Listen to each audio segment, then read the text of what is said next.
welcome back into the Sean podcast. It's that Big Ush. Over here is the Cat Daddy. Cat Daddy, what's on your mind? The Cat Daddy, yes. Another good week of football.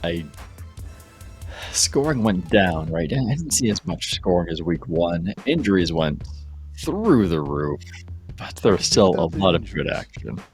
I don't mind the scoring being down, but I could do without the injuries. Yeah, man, too many injuries. That was just, week two? That's just a single week. Like, we recapped all that. Too many injuries. All right, now all that said, we're going to jump into it. Just to finish off from last week, we have a couple segments that we've introduced. So we're going to do with our top three, bottom three teams. So top three, Sean, who are your top three teams? Alrighty. 1, 2, 3, I have Tampa Bay Buccaneers, Los Angeles Rams, and the Kansas City Chiefs. All right, myself, I'm aligning with you on the top two, Tampa, the Rams, but I got Baltimore as my number 3 team. I don't know, they beat those Chiefs, and I mean, even through all that adversity, I think they've looked pretty good. And the team that beat them's been doing really well, so hey. Yep, Kansas City. You need to lose at some point. Lose now. Do you need yourself to? right. Do you really need to? I mean, go back and ask New England a couple of years ago when they went through the season without a loss. Yeah. Now that all being said, I do think, first of all, KC is a top tier team. They're like number 4 on my list. But you do see some warts. Patrick Mahomes is making some mistakes, which is very surprising. There's certain things like what Baltimore did was Baltimore's like, we're taking Tyreek Hill out of the mix, beat us other places. And Mahomes is doing that for the most part. They did, yeah. But at some point, it started to bog down a little bit. And they let Baltimore back into this game. Because at one point, I'm pretty sure it was like 35-24. And then all of a sudden, the end result is 36-35. Yeah, I'd have to go back and check, but I didn't see Kansas City running the ball as much in the second half. At least not that I noticed. Well, when they did, something bad happened. Yeah, so. When they did, Clyde Edward-Helaire at the fumbling away comes in, punches the ball. I mean, when I watched the replay of that, it didn't look like the punch was that hard. It looked like he just went in, tapped the ball, and then it just flew out of his hands. I was so surprised when I saw that. And I was so sad, too, because I had Kansas City winning that game. All right, but moving on. We're going to our bottom 3. Who's your bottom 3? Number 1, Jacksonville Jaguars. That offense continues to struggle, and I'm sure struggle is an understatement for what's happening in Jacksonville. And they're putting Trevor Lawrence in bad situations. Now, we're hoping that his talent can transcend these situations that they're putting him in, but on a long enough timeline, it's not looking good for Trevor Lawrence unless they get more talent surrounding him in Jacksonville. Agreed. Number 2, I have the Atlanta Falcons. They are not doing many things right, if anything right. This is a really rough start to the Arthur Smith era in Atlanta, and I'm pretty sure he did not envision this when he came over. He was probably hoping they drafted a quarterback at number 4 named Justin Fields, but They probably should have. Number 3. Someone's on board with that. Number 3, the New York football playing Giants. You are starting 0-2 for, I believe, the 5th consecutive season. The offense doesn't look good. I know they still have players recovering from injuries, right? You still have Saquon Barkley recovering, Kenny Galladay's recovering, but you also have Kenny Galladay on the sidelines, either yelling at your quarterback or yelling at the offensive coordinator because he's just not getting his way. Kenny Galladay confirmed that he was yelling at Jason Garrett. Okay. Well, neither is a good one. I mean, I guess it's better that I was the coach than the quarterback. But the defense doesn't look good either because they've made Teddy Bridgewater and Taylor Heineke look like stars. You know, with the way things are looking, there may be only one NFC East team to make the playoffs this year, the division winner. They need to exit September with one win because you cannot go 0-3 and hope to make the playoffs. And guess what? They have extra time to get right because they have the Falcons this week. Yeah, there you go. All right, onwards to my bottom three. I have two teams that, for whatever obvious reasons, they probably should be at the bottoms. They're starting rookie quarterbacks. But my bottom team is the New York Jets. This team looks like an absolute mess. I'm going to be honest with you. When your quarterback comes out and throws 4 interceptions and three of them don't even look close to the receivers, we have a problem. You need to fix that problem. Especially when the guy you shipped out of town's looking like a stud. Along with that, I get you had some offensive line issues. But your running back situation doesn't look bad. Michael Carter was coming up. Ty Johnson ran well. It looks like Tevin Coleman's the odd man out here. With that said, and you have some weapons. Use them. I know New England is good defense, so we'll see what happens going forward. Now Jacksonville, I do second that. Jacksonville, that's a rough squad. I think it's the worst roster in football, personally. You do have some players that get you excited, but not enough, especially on that offensive line. And then my other one is Atlanta. It looks like a poorly coached team. No, I don't want to poo-poo on Arthur Smith, but this looks like a poorly coached team. It's the opposite of what's going on in Houston. Houston, they are performing above what you expect. Atlanta's performing below.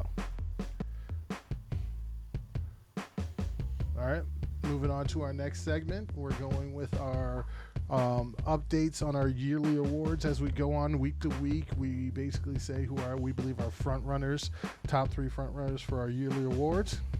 Sean, for Offensive Player of the Year, who are your front runners? All right, number 1, Tom Brady. Disgusting. Past week, 5 touchdowns, no interceptions.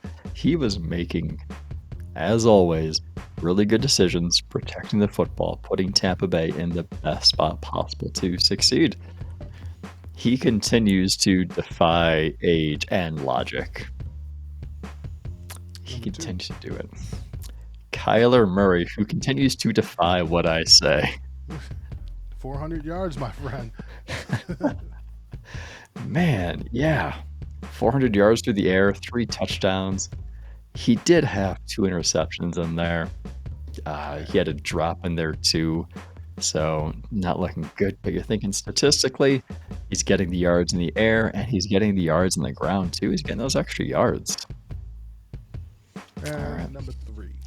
Number 3, Patrick Mahomes, Kansas City Chiefs, because he's doing Patrick Mahomes things, throwing for 300 plus yards, 3 touchdowns, 1 interception. Decision making is slightly off, but I'm not even sure it's decision making necessarily. I think it might just be luck or the lucky breaks because he has that gunslinger mentality. He's coming in. He's slinging like he did last year and the year before. It's not the same. He's just not getting the same outcome as he was before. So maybe his luck's wearing out. Things he's doing that don't make sense. Like take the sack. Don't sit there and just toss the ball to the other team. Yeah.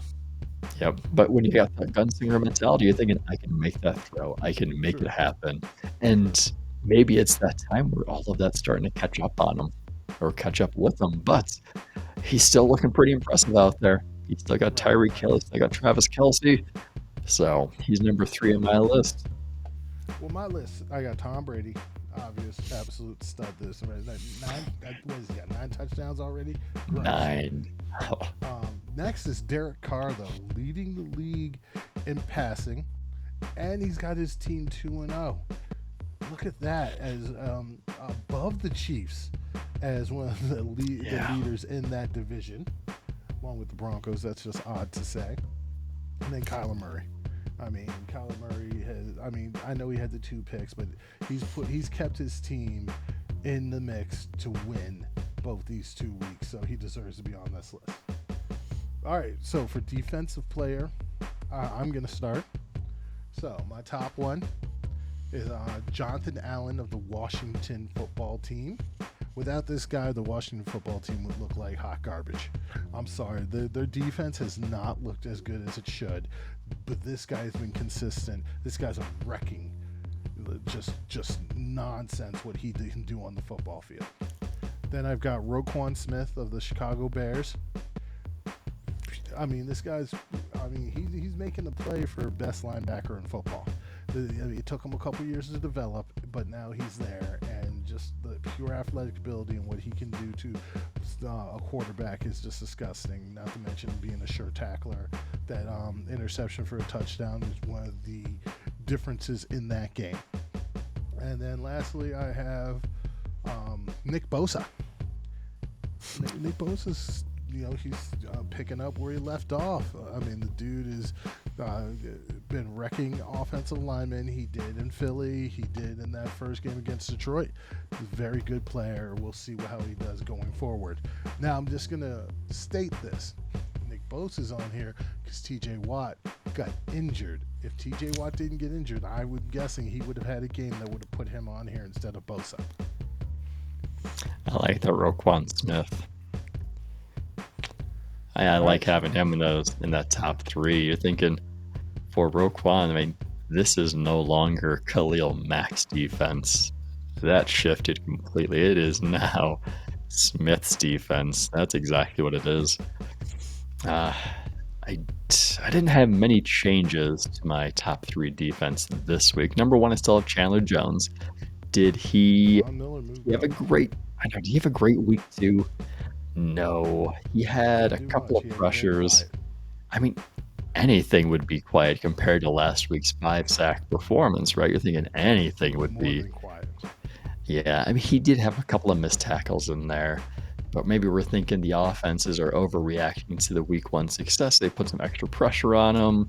I mean, there's only so much you can do. So he's sitting at number 1 right now just because of that week 1 carryover. But if he has another less than stellar performance for week 3, he might be moving out of this top 3. We're going to see, though.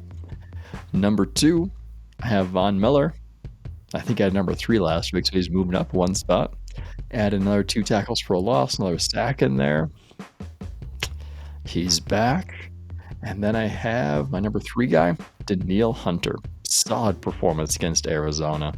He had 3 sacks against the offensive line. Brings his season total up to 4. I think he's going to be one of those players that's going to help the Mike Zimmer defense stay consistent and get back to where they have been in the past and show that last year is really just an exception. All right, moving on to our offensive rookie of the year. Sean, who your 3, your top 3? Any changes? Yeah, you already know there's changes. You already know. Number 1 is going to be Ja'Marr Chase. As much as that pains me to say. Yeah. Really? Ja'Marr? Yeah. Ja'Marr, he put up a good performance. Add another touchdown to the board. He added a drop to the season total. Yeah. So Ja'Marr Chase. And I mean, outside of Ja'Marr Chase, there wasn't a lot of consistency that I saw between week 1 and week 2 for these offensive rookies. The last week I had Mac Jones number 1. I had Ja'Marr Chase number 2. I had Devontae Smith number 3. I think Ja'Marr Chase was the most consistent offensive rookie between these first 2 weeks. I'm going to have to disagree, but hey. No. Ja'Marr Chase is the most consistent, but I think someone else showed some consistency that you're missing. It might be, and you'll remind me of that shortly. Yes. My number 2 guy is Rondale Moore, who had a coming out party this week. Got 8 targets from Kyler Murray, turned it into 7 receptions, 115 yards, a touchdown. I mean, that was granted, 77 of his yards came on a single play, the touchdown, but it's nice to see Rondale Moore show up and show out. And my number 3 guy is Michael McCorkle-Jones, a quarterback in New England. He turned in a solid game. It wasn't spectacular, but it was a solid performance. He took care of the ball. He put New England in a position to win the game. And I'm going to argue that he is the rookie quarterback out there right now. I would disagree, but that's okay.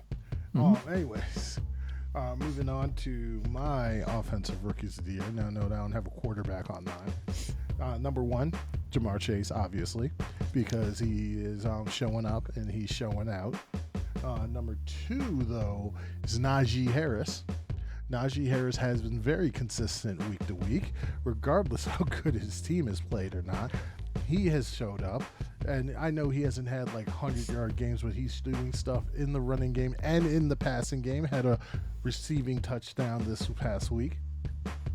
And then my number three is Rondale Moore. Now people might ask, well, what about Rashawn Slater? I mean, he's played very well. You had him number two last week. And I'm going to tell you right now, going back looking at the tape, Rashawn Slater got worked over by Bradley and I. He didn't have a bad game, but he by far did not dominate like he should have.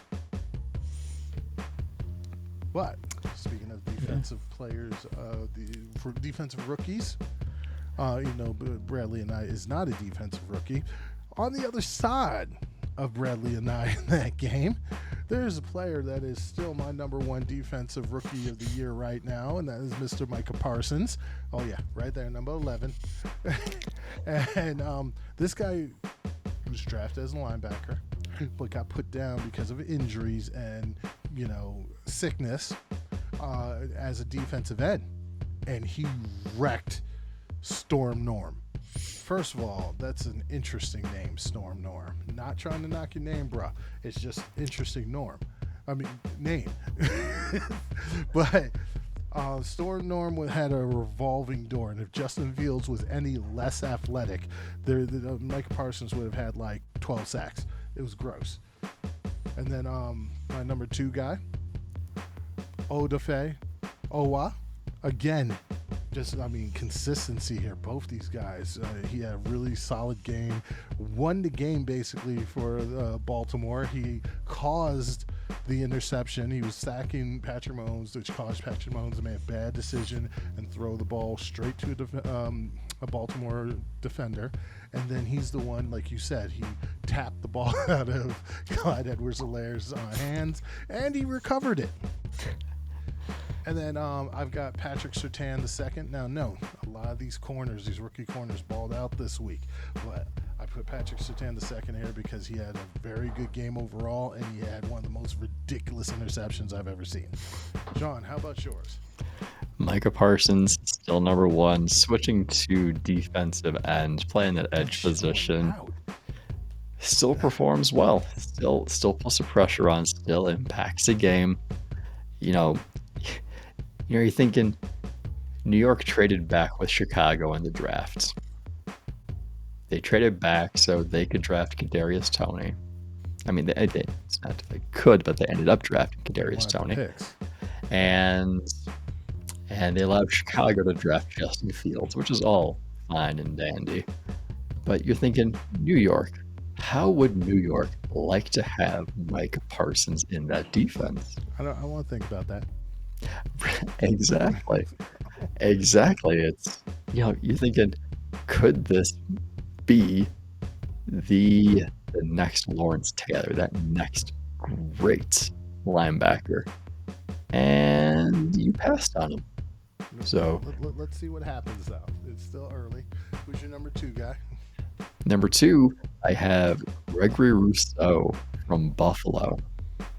Right. This past week, he put up 6 total pressures on 27 pass rushing snaps. He had 2 sacks in there. Granted, again, it was against Jacoby Brissett, most of that. But he was looking good, right? He was looking good. Who you got? Exactly. And the same thing can be said for Peyton Turner. His first action of the season comes up with 3 quarterback pressures, a sack. He had several stops in the run game. Granted, this was against Carolina's offensive line, which isn't the greatest, but you show up who you're going against. All right. Moving on, real quick, just want to do a bit of a rookie report for a couple other players that showed out. I do think those North Carolina running backs showed a little bit more. Javonte got some more carries than Melvin Gordon in this game, and he made him to his benefit. His yards per carry was above and beyond better than Melvin Gordon's. Melvin Gordon was at like a 3.3, and I think Javonte was at like It was close to 5. Yeah. And then Michael Carter showed a little burst. He got the most carries in New York. We talked about those corners. You had Patrick Surtain II get his first pick. All the young the NFL, let's say, legacies got the first picks this week. J.C. Horn, Asante Samuel Jr. Yeah. But then there's this guy in Green Bay who may not be a legacy, but he played pretty well, Eric Stokes.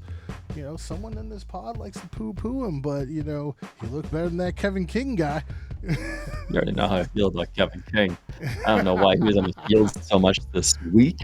I was happy to see him play more inside, right? Because I think that allowed Eric Stokes to play a majority of the game on the outside. And he did pretty well.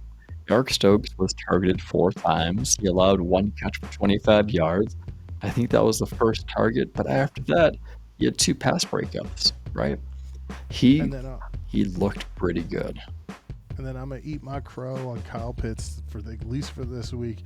He had 7? He had something like 6 or 7 catches for 73 yards.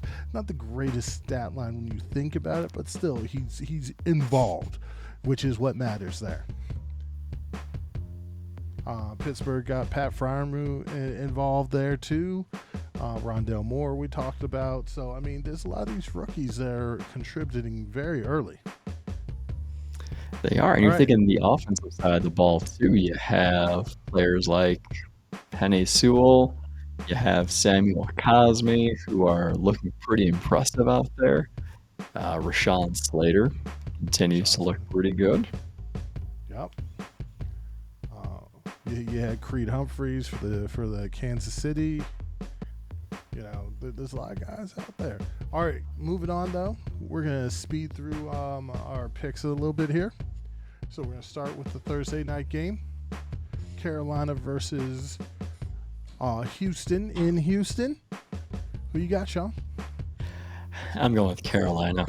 I think right now they are an overrated 2-0. I don't think they're as good as their record shows they are. I think they're going to come back down to earth. They're going against Houston this week. Houston's going to be without Tyrod Taylor. They got Davis Mills back there. I got Carolina. I got Carolina also, mostly because of the quarterback. If Tyrod Taylor was playing, I don't know. That would be tough. I don't know. Yeah. You know, if Deshaun Watson was playing, I would definitely be taking Houston in this. But, you know, there are certain things, I mean, we'll move on. Now, this one, Washington football team going to Buffalo. The line is very interesting. It's Buffalo by 8.5. That's a lot of points. But who you got? I'm going Buffalo. I think Buffalo's going to get a little bit more on track. I think their defense is going to do a better job against Taylor Heineke than the Giants did this past week. I think that'll be a huge difference. I agree. I completely agree that Buffalo defensive line is grotesque. So hard to play against. I mean, hopefully Taylor Heineke doesn't get hurt like Tua. I mean, that was not a pretty sight. So next up, a lot of guys I know want to know about this one, Sean. We have the Bears traveling to Cleveland. Who you got? Something's wrong with Cleveland's offense. Something's going to be wrong with it. You're thinking you're missing Odell. You gonna take the Bears? You gonna take the Bears? And the thing that we don't know is we don't know who's going to start our quarterback for the Bears. Oh, no. All right. We'll treat it like Justin Fields because Justin Fields is starting. Justin Fields, I'm going Chicago. Oh, wow. I'm going Cleveland. I'm sorry. I love Justin Fields. Everybody knows that. But the Cleveland secondary is actually pretty good. And Myles Garrett versus that Bears offensive line. No, thank you. All right. Here's an easy one for you, Sean. Baltimore. Okay. All right. No need to talk about it. Moving on. Little rivalry coming up next. We got Indianapolis Going to Tennessee. Man, Tennessee, that second half, there was a huge difference in the offense. They started looking better. Derrick Henry's going to run all over Detroit, or not Detroit, Indianapolis. Doesn't matter where this game is played. It could be played in Tennessee, it could be played in Indianapolis, it could be played anywhere across the world. Derrick Henry is going to run over people, and Mr. Glass may not be playing for Indianapolis. He ain't playing. Yeah. So, Jacob Eason's Tennessee. Yeah, we're going Tennessee. All right, so this could be the game of the week. We got the LA Chargers versus the Kansas City Chiefs in Kansas City. Who you got here? I think that Patrick Mahomes needs to pick up another September victory. Bring that record up to, 12-1 for September. Los Angeles Chargers, good team. I think they're going to make it competitive and close, but I just think the experience of Kansas City is going to be really what seals this victory for them. I'm going to have some fun here. I really do think Kansas City probably wins this game, but for the sake of the pod, I'm going with the Chargers. Rephrase. Here's what I'll say. If Chris Harris plays, I'm going with the Chargers. If Chris Harris doesn't play, I'm going with the Chiefs. We're going to make that determination. All right, next up. This one's easy. The New Orleans Saints. New England. All right, cool. I'm saying New England. Oh, battle the bad. We got the Atlanta Falcons going to East Rutherford to play the New York Giants. It's the New York Giants. This is the get right matchup for the Giants. They won't get right; they'll just win. Yeah, if they want any chance of getting right, this one's it. All right, the next matchup's very interesting because of injuries. So we got the Cincinnati Bengals traveling to the Pittsburgh Steelers, but the Steelers are probably going to be missing T.J. Watt. Ben Roethlisberger is going to be hampered with a pec. It's possible they don't have Deontay Johnson. How you feel about this one? And I think, I'm not sure to have to double check, but I think Joe Hayden may still be in question. Devin Bush may still be in question. So I think it's an uphill battle for Pittsburgh. I think that this one's going Cincinnati. Thumbs up. I'm going Cincinnati also, begrudgingly. You want to just yell this next one out? Arizona. Yes. Arizona. Arizona Cardinals are going to beat the Jacksonville Jaguars. Denver is going to have a hard time finding wins. Another team Denver will have a hard time finding wins is the New York Jets, who are playing the Denver Broncos. Denver Broncos are going to be an easy 3-0. All right, next up, we have Miami Dolphins versus the Las Vegas Raiders. Miami Dolphins will be without Tua Tagovailoa. So I'm taking the Las Vegas Raiders. I know I said the name. Yeah, that's pretty good. That's pretty good. But I don't think it matters how you pronounce the name because Miami's still going to lose. It's going to be the Raiders. They're looking way too hot right now. You got to jump on the bandwagon, ride this wave. All right, so we have a battle for the best game of the week because the next game we have Tampa Bay Buccaneers versus the LA Rams. Woo! We have two big-time games this week. Who you got here? The Bucs are traveling to LA.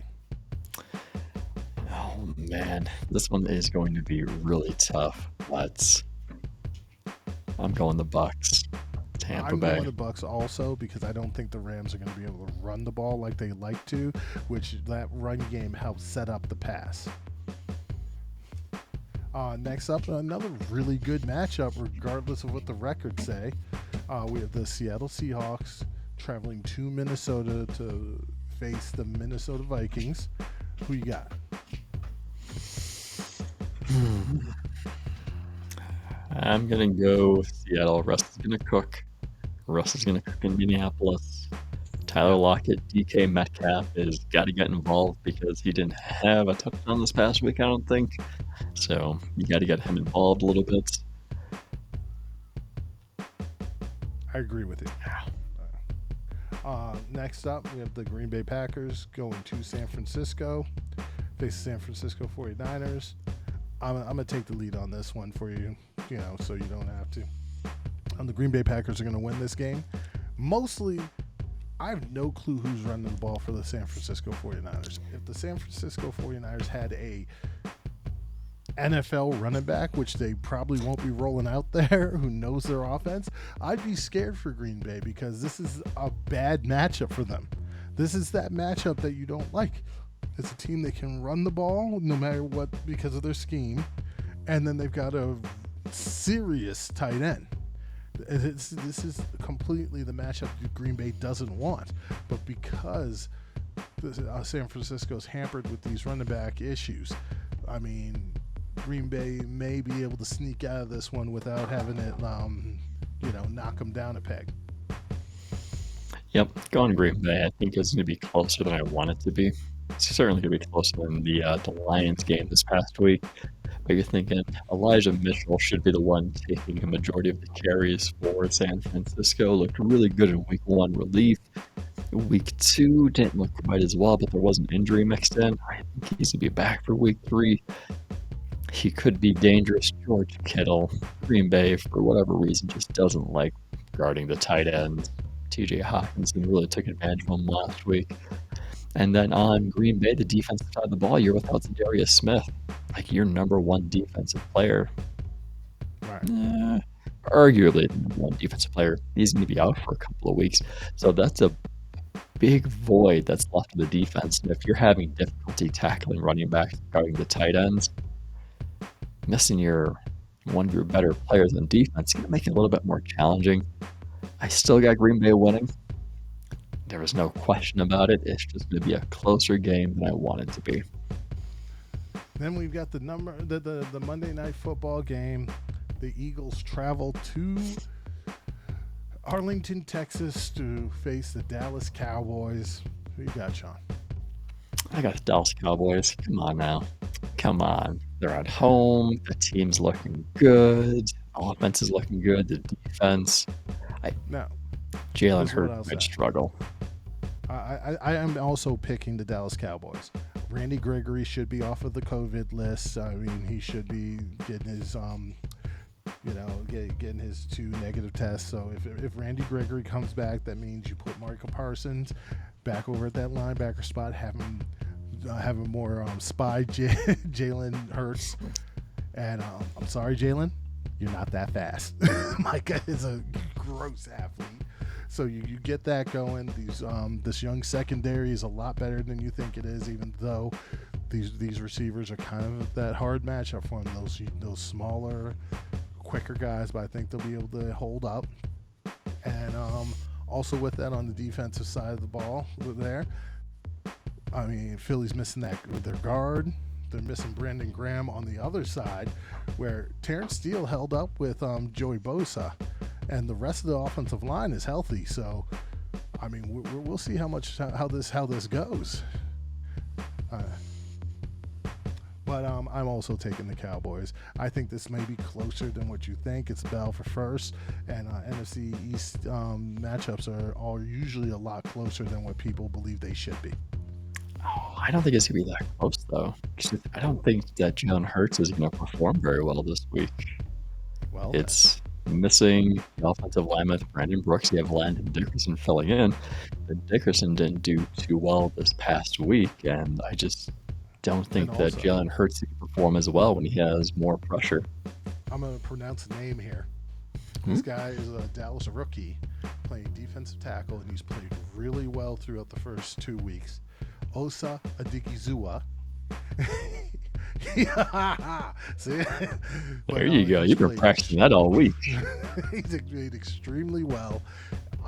I fear for Landon Dickerson with this kid because this kid actually has some juice.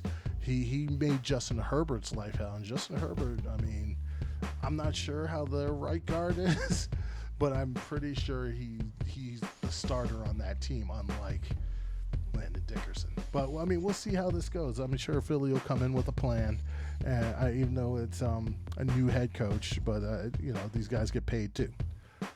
Moving on. One more part that I'd like to do for this week. Sean, who is your most surprising 2-0 team and your most surprising 0-2 team, and why?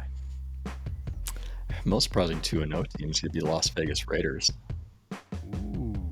Right? Surprising because I didn't think that they were going to escape the victory against the Baltimore Ravens. And Or the Pittsburgh Steelers. yeah, again, I don't know how they're doing it, but they're doing it. So that's my surprise 2-0 team. For 0-2, let me look through real quick who we got. Well, I'll give you my 2-0 team. All right. Looking, my 2-0 team is the Denver Broncos. I didn't believe. I believed in the defense, and I liked the offensive pieces, but I didn't believe in Teddy B. I didn't think that he was going to be able to make this team go the way it's been going, and I thought the Giants were going to beat them week 1. I thought they would beat the Jags, but I thought the Giants were going to beat them week 1. So, I mean, it is surprising to me. Who you got, Sean? All right. Most surprising 0-2 team, Minnesota Vikings. Yes. You are a 37-yard chip field goal away from being 1-1.